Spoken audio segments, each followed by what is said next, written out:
Hey guys, it's Josiah. I just wanted to take you guys through a video on how to breed superworms.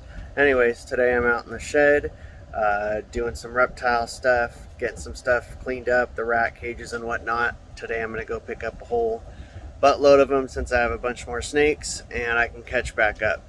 Anyways, so let's jump right into it and I will show you all how to breed superworms. So right here what we have is wheat bran, which you can pick up at your local feed store, and you get this to feed your superworms. One thing I don't recommend is, a lot of people say use oatmeal, but oatmeal is really a pain to sift. So what happens is your worms start getting bigger and you need to sift them. Well, oatmeal doesn't go through the holes very easy. Wheat bran does. Not only that, it's easier for them to eat. It's already ground up. So pick up a 50-pound bag of that, and I think it's actually pretty cheap. So anyways, you put in about an inch or so of substrate and then throw all your superworms in there. I usually like to throw at least a good couple carrots in there and let them sit for 3 days before I do anything with them.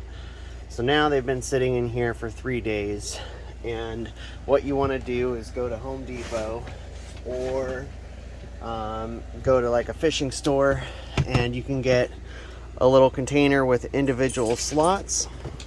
This one was $10 and it was actually a lot easier.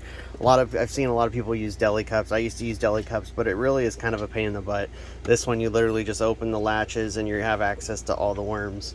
Anyway, so yeah, you go ahead and open up your latches,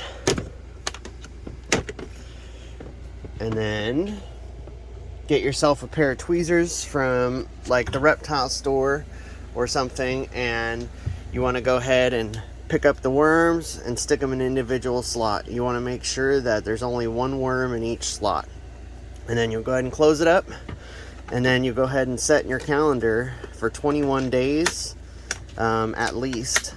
Breeding superworms does take a long time, and then you want to take your worms and you want to put them in a dark spot that's going to be relatively warm. So I usually fill this up with superworms in their little containers, and then I put the lid on it and then close it shut and leave it for 21 days. And then once the 21 days is up, they will actually turn into pupa. Once they've reached this stage, you can actually just throw them in the bin that they're going to live in. They will stay like this. None of them will bug each other or eat each other, and they will become beetles. Now once they become beetles, which will be the last stage, what they'll do is they'll dig down in the substrate, make a little hole, and bury their eggs in there.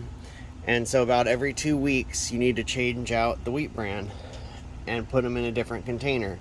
Make sure not to throw away the wheat bran, because you'll be throwing away your eggs. They are so small you can't see them with your naked eye. I haven't even tried to look at under a microscope or anything like that, but it does take a really long time. I've told people before, if you think you're getting ready to have superworms, wait longer, because they just take forever.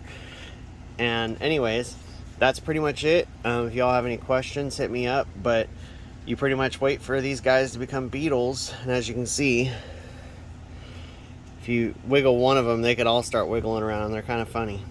Have a good one.